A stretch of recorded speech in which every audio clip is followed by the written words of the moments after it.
All right, Jessica. So for your project, you're working on this human-animal connection, and you that's what you want to explore, and it kind of goes into your long-term goals of wanting to photograph animals in the wild, right? So this is like a step closer to home of doing what your long-term goals are.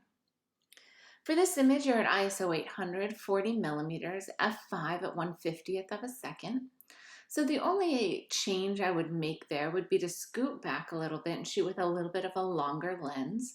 That will allow you just not to have any distortion, and it would be slight at 40 millimeters, but shooting at 50 millimeters or longer is generally going to be more pleasing for a portrait.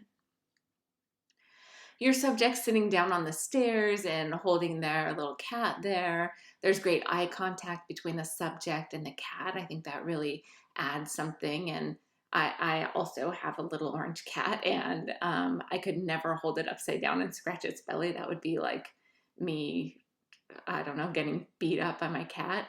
So, in that sense, I think this is a very sweet picture that they have a very sweet relationship between them. Having your subject sit on the stairs in a home, I think, makes a cozy picture, and it's part of what you want to be emphasizing with this series is that it's about the closeness, the bond. So showing in the home and on the stairs makes sense. The stairs is always a geometrically interesting place to photograph, so that was a good choice.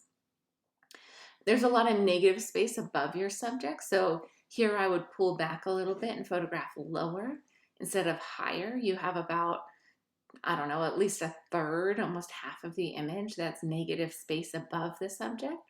So shifting that point of view lower would allow us to see more of the subject and less of that negative space, and that would be a lot more focused, right? It would keep our focus right where you want it.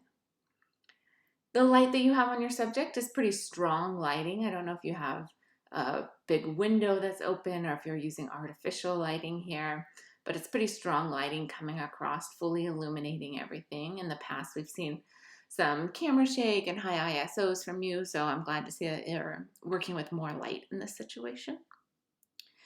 And then I think the next thing for you is just to think ahead to what shoots you want to do. Are these all going to be indoor shots? Are they all going to be domesticated animals? Are you going to have any like farm animals? Are you going to have any exotic animals? Just making that list so you know what you're going to shoot and you don't end up getting kind of pigeonholed into anything at the last minute will be important.